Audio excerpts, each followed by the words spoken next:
Hey everyone, Jill Ortiz here, and today we're doing a live about getting your morning workouts done. I run a pool, not a pool, and I got something in my hair, little dust. I did a poll recently on when y'all are working out, and there were a few that said the evenings, more said the mornings, and more said I'm just struggling to get workouts done.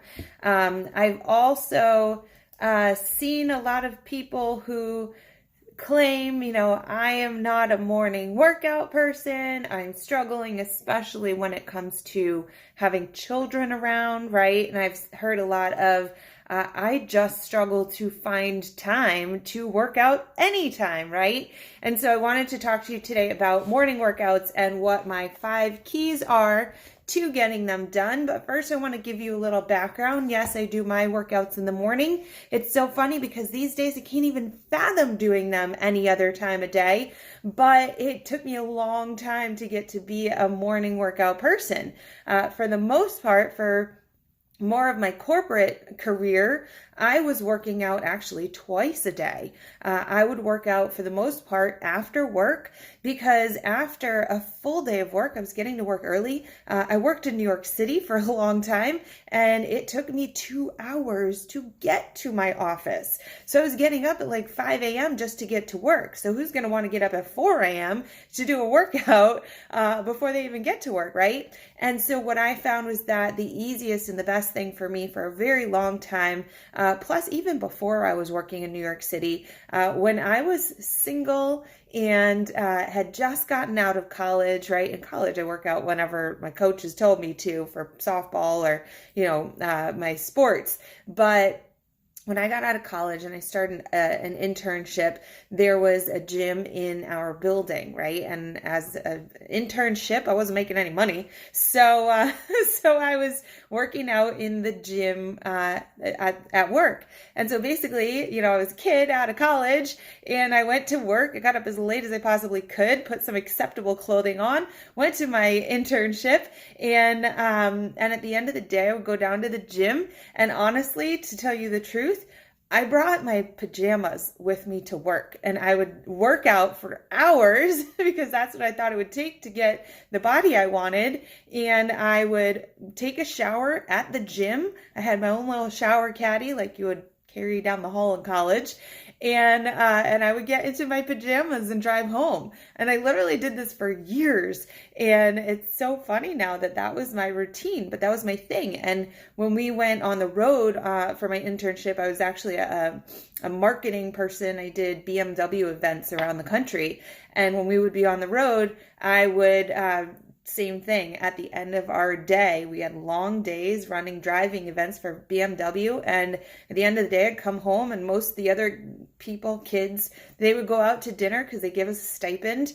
And I would order food to the room and it would be there when I was done at the hotel gym. And so it was always an evening thing, right? And then later on, I had a very bad back injury and in order to actually feel okay at the end of the day when I was working in corporate, especially with the train ride, 2 hours of commuting each way to New York City, I actually used to feel the best when I would work out after work. After a long day of sitting in my chair all day, hardly getting up, I would then go down to the gym. We had a gym that my company paid for most of it. I think they took $25 a month or a paycheck out of my, paycheck, so $50 a month to work out at an Equinox gym in Grand Central Station. It was a great deal. And so I used to go down after work so that I could get my workout in and I'd hop on the train, carry my suit home with me on the train. And that worked out really well until my back injury and I really started struggling. And then I had to go down to the gym twice a day. I was still going after work before I would get on the train so that my back felt okay to ride the train home an hour and a half. And I started doing those lunchtime workouts too, doing either Pilates or weightlifting or yoga, something to just move my body because my back would hurt so bad from sitting there for hours. And so again, I didn't eat lunch with all the ladies. I ate lunch at my desk and I went down and went to the gym. And so those times worked for me. And you might be somebody who at the end of the day, you just want to move. And so that might work for you. But then I had children and I made my way closer and closer to home in my work. And I made it very clear at the beginning when I got a job close to home, I said, my number one is that I need to make sure I can go to the gym at lunchtime because I have kids. And when I wake up, we're getting our morning routine done. And when I get home from work, I'm getting my evening routine done with them. And it's always a rush on either end. So I need my gym time to be at lunchtime. And so I used to go to the gym and I was doing spin classes, like a 45-minute spin class, taking a shower, coming back to the office and like still pouring sweat. And that worked for me as much as I could. And then eventually, as I started to try to build my own fitness business on my lunch hour for my VP of Finance and Accounting job, I realized that the lunch workouts weren't going to work because that had to be my building my business, my own business time instead so that I could leave the corporate world. And so, yes, I had to become this morning workout person who would wake up earlier. And luckily, I'd cut down my commute, but I knew I had to do it. So I had to figure out what was going to be the things that was going to make me true to this, because otherwise I was going to quit every other day, right? And so luckily I was building a fitness business, which helped me be accountable because I knew it was now my job to get myself results, and that wouldn't work if I was quitting on my workouts. So I came up with the 5 things that have truly, truly, truly helped me become a morning workout person who doesn't quit on themselves. And I'm going to share those with you now. If you have any questions, you let me know, okay? So number 1, and this is true in I think every aspect of your life, you probably use the calendar on your phone, correct? Now I live by that thing. Last night on the way home from the airport from my vacation, my father-in-law was driving and talking, and I was plugging in all of the baseball practices and games for my son for summer, because if it's not in my calendar, then I will totally lose track and I will fail everybody, right? And so it's the same thing in your workouts. You need to know your workout calendar. I do this in my business, right? So this is my business. These are what I post about on my social media feed. And then I also have a calendar for what I post for you guys in here, because I can't just wake up and know what I'm supposed to post. That doesn't work. My brain can't hold that much in it. So it's the same thing for my workouts. Here is my current workout calendar that I am following. So I know what days of the week I'm doing what. See, this is Thursday, so it was a rest day. So I wrote yoga, right? So on my rest day, I get my stretching in. I do things that make me feel good, right? And so, and I give my muscles that rest they need. But I know tomorrow when I wake up, my workout is called Ladies Who Lunge. And I went even as far as to put the size weights that I want to be pushing myself to use. So last week, for Ladies Who Lunge, I did 20s, 25s, and 30s. And this week, I put 25s and 30s because I want to push myself a little harder.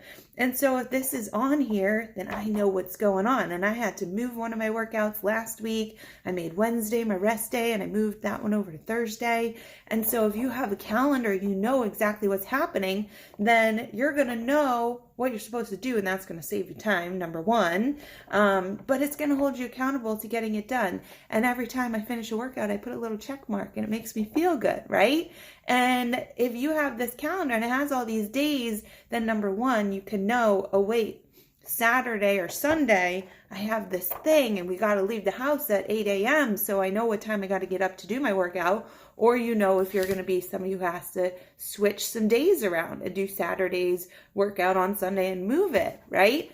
And so having a calendar is first and foremost going to help you, but it's also going to help you with the structure of your workouts. If you're a client of mine, you know we have structure because it's important that we have our rest built in, that we are progressing, that we know what's coming up, that our body is being worked properly, right? And so I have calendars for every single workout program I do. This month, next month, I know it all. I could always go back to it and then you could repeat it, right? So number 1 is having a calendar. And then number 2, which having a calendar, you could post this on your refrigerator. That way your spouse knows when you're resting and when you're working out. And so that's number 2, is telling your family what your plan is and when your workout time is, and making that the norm, right? And so yes, my children were very small when I started working out at home. I think they were like 2 and 4 years old, maybe 1 and 3. Maybe Jackson was an infant. I know he was 2. He was 2 when I started working out at home. So they were 2 and 4, right? Is it easy to manage a 2-year-old and a 4-year-old and do a workout? No. So either number, especially because 2-year-olds, they'll climb on the counter and grab the knives, if you let them. So at that point, either number 1, either you got to get up early enough where your spouse is still home, or there's somebody who can watch the kids while you can pay all your attention to your workouts. And you need to let them know, this is the time I need for me. Are you okay to cover me this time?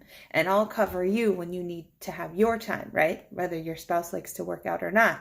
You can let them know what time you need coverage for the kids, and then they can help you. Well, what if my husband leaves early? My wife leaves early. Well, in that case, you gotta fence the kids in, right? You gotta close the door and make them stay with you. And yes, they can survive for 20 to 30 minutes with you, and you can give them some games and some toys to play with, and you could set up a mat. I saw a picture of one of my memories was one of my kids sitting on a mat with a ton of toys and me on my mat with a bunch of weights, and it worked out. And I remember at the beginning doing a workout program that had water breaks like every minute. And so I would be doing a workout and I'd know there was like 10 seconds left of the move, right? And I'd start counting down. I'd say, come on guys, count with me. And then we go 3, 2, 1, and I'd yell, water break. And they'd go run, they'd get their little water bottle because they set it up for them, and they'd be drinking their water. And guess what? I was already halfway through the next minute, right? And I just made it engaging and fun for them. And I set things up so that they were good there for that amount of time. And you know what happens over time is that the family gets to know your needs. And they get to understand what you need, to the point where if your kid goes potty while you're on doing your workout and says, Mommy, wipe me, you say, I got 10 minutes left on my workout. I hope you got a book in there, right? And they start to understand the expectations that you have of your workout time. And you better believe I've had times, and now my kids are 8 and 10 and they're fine, as long as I make them pancakes before I head down for my workout. But there were times when they would come down and get a little too close to me during my workout, or they would fight and I would get pissed because they were ruining my workout time, right? And that was my time, and I'm deserving of that time. And I would bark. I would bark at them. And then I'd be doing my workout and crying because I yelled at my kids. But they got it. They knew how firm I was that this was my time. And you better believe that if my husband is in our workout space, or if I'm in my workout space, they know. And it didn't take very long for them to know what the expectation was during workout time. You either figure out what you're doing, you wipe your own butt, you sit and play, you watch some TV, you get your own little snack or breakfast, or you just got to sit there, right? And so you can do that. You're strong enough to set those boundaries and create those expectations. And you really should be doing this in many aspects of your life, right? So when you get good at doing this in your fitness, then you get much better at doing it in all places, right? And you can have more of your you time when you make it very clear that you're deserving of it, and your family will respect you for that, right? Okay, so then number 3 is to get solid in your pre-workout routine, right? It's the same way that like when you're getting ready for work, right? Or if you stay home, you get ready to get the kids out the door, or your husband or your wife out the door, right? It's getting that routine down and working that family as a well-oiled machine in the morning, right? It's the same thing for your body, is you are priming your body to get ready to work out. So that pre-workout routine could start the night before, right? And it's you looking at your calendar. Where's my workout calendar? What's my workout? I already lost my calendar, right? All right, I'm going to bed. Tomorrow I got Ladies Who Lunge.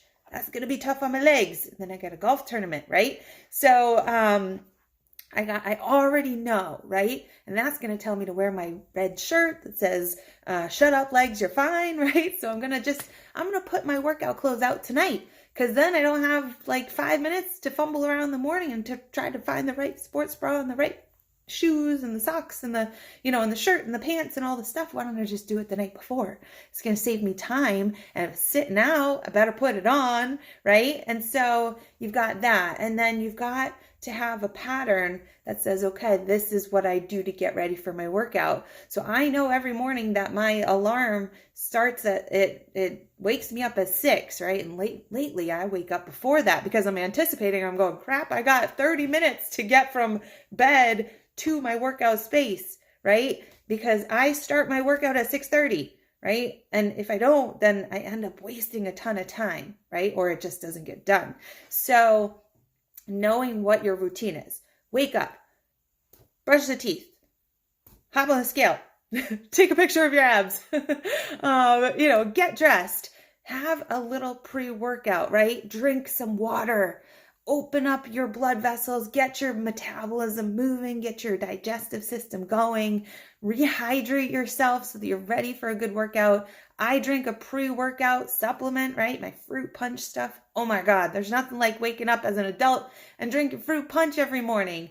Maybe have a piece of fruit, maybe have a banana or a bar or something to get your stomach full again, right? Not full, but like give you energy so that you're going to have a great workout. Maybe you, like me, I talk to my Instagram people, my stories and my Facebook, and just process the thoughts in my head, right? I pull an affirmation card and I have this routine that I put good thoughts in my head.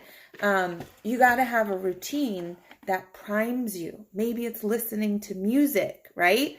Maybe it's writing or journaling or praying. You've got to start creating that. And I do have another blog post that I will link to you on creating that morning routine. And that is something that I also work with my clients on. We do a lot of routine setting, whether it's night or morning, and and these kinds of things, because it really sets us up for success. Okay, so getting really good in your pre-workout or your evening before routine is really important.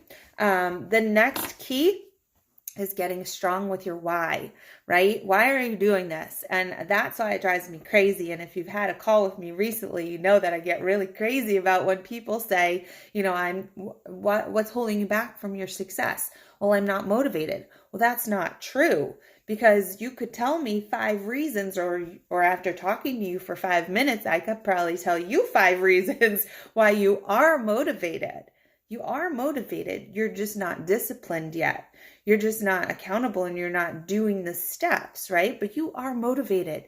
You have reasons why you want this or need this very badly. And it could be health. Do you want to be around for your children? Do you want to be around for your spouse?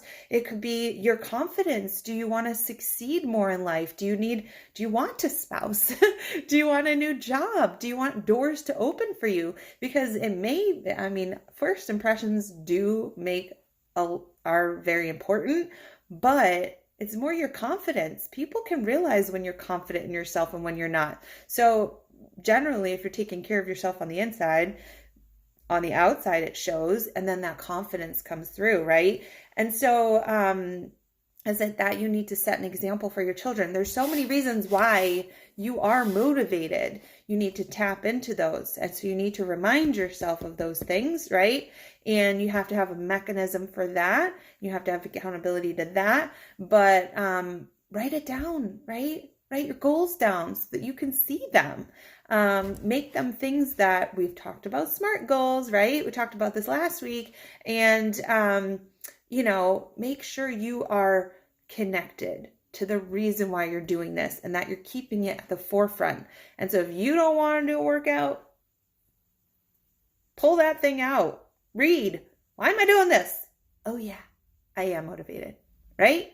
And so getting strong with your why is number 4. All right. Number 5, never underestimate the power of accountability, meaning a coach, a workout partner, a community, somebody or a group of people who are purposefully there too for the same reason, who want to see you succeed, who want to succeed themselves, who want that accountability. Because honestly, I don't care who you are. I don't care if you're Joe Schmo off the street or if you are a personal trainer. Everybody needs accountability, right? And so we all have coaches and we all or need a coach. We all have people who keep us accountable to our journey. And that means that you show up. And so even though I'm the personal trainer in the relationship, my friend Ella, my teammate Ella, my mentee Ella, my client Ella, she opens a Zoom every morning for me at 6:30. Right? She opens it for herself too. She opens it for others too. And we get on there at 6:30. And so that's what pushes me every morning to get out of bed as quickly as I can at 6 o'clock and not to waste time, because you could waste 10 minutes really quick on Instagram and then not have enough time to brush your teeth and get dressed and drink your pre-workout and find all the things you have to do to get shoes on and get to that workout at 6:30 a.m. And so, I've built in tools to get me the accountability, right? To nutrition. So this is a great little planner that I have. It helps me with my goals and my tasks and my other things, right? And then so I wrote my notes for today on here. And then it has my schedule, my hourly schedule, right? And then, and I got to write I got to write Valerie in here at 2 because she just said that she could meet at 2 today. So Valerie and I are going to catch up. What I'm grateful for, right? And then notes. And then the next page is my food log, right? So luckily I only ate one thing today. That's my shake. And I'm going to write it down, right? And then I had a bottle of water with my workout. And I'm going to color that little bottle in right there, right? And these are all the things that help me stay accountable in my fitness and nutrition too, right? My exercise. What did I do today? Yoga, right? I'm going to write that down. And I'm going to write down what the scale said, even though I didn't like what it said. Okay? And this is accountability, right? So I hope you learned something today. I'd love to know which things you're killing it at and which things need some work. So let's review them real quick, right? When it comes down to it, you got to figure out, when people ask me what's the best time to work out in the day, it's going to be the time that you're going to stay most accountable to, that is going to work for you in your schedule. But I'm telling you, the morning workouts, there is not a lot that can get between you and them. And if you get it done in the beginning of the day, then you don't have it looming over you the rest of the day. That's what I believe is the greatest value to the morning workouts. But number 1, know your calendar, have a plan. Number 2, tell your family and make it the norm. Number 3, get solid in your pre-workout routine. Number 4, get strong with your why. And number 5, don't underestimate the power of accountability. All right, so you tell me how you're feeling about your workouts, your morning workouts, or whenever you do them, and ask your questions. We'll see you next time. Bye.